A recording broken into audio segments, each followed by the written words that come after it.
బృహన్నలను రథసారథిగా చేసుకుని ఉత్తర కుమారుడు కౌరవుల మీదకు యుద్ధానికి వస్తాడు. అక్కడ కౌరవ సేనను చూచి ఉత్తర కుమారుడు బెదరిపోతాడు.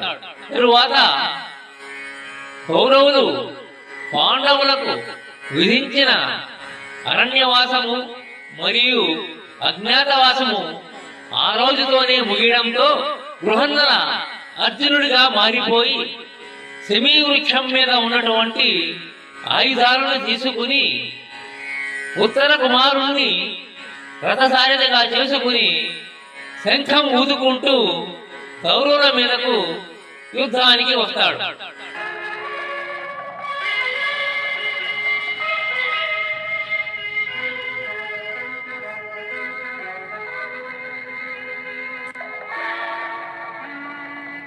అతని యొక్క శంఖనాదంను విని ద్రోణాచార్యుడు అర్జునుడి గురించి ఇలా చెబుతాడు.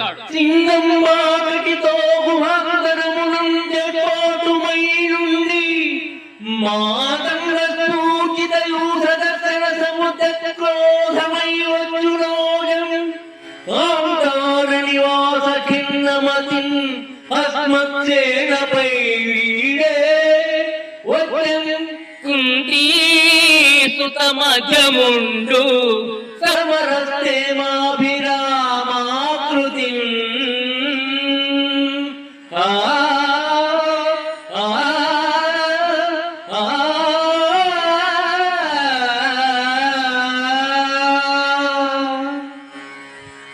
గుహలో ఉండిపోయిన సింహం ఆకలితో నకనకలాడుతూ గుహ బయటకు రాగా ఏనుగుల గుంపును చూచి ఎత్తి వచ్చిన క్రోధంతో దూకబోతున్న విధంగా అడవుల్లో నివసించి మనసు పాడై ఉండిన కుంతీసుల మధ్యముండు అనగా అర్జునుడు యుద్ధానికి సిద్ధమై మన సైన్యంపైకి వస్తున్నాడు అని ద్రోణుడు అంటున్నాడు.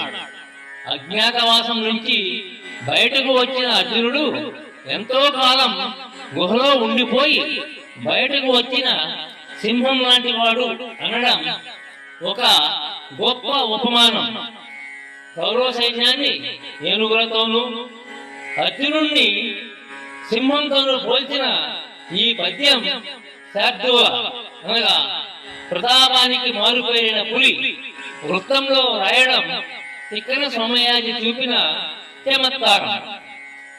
చివరి చరణంలో వచ్చం కుంతీసుల మధ్యముండు అన్నప్పుడు చెం అన్న అక్షరం వద్ద ప్రాస.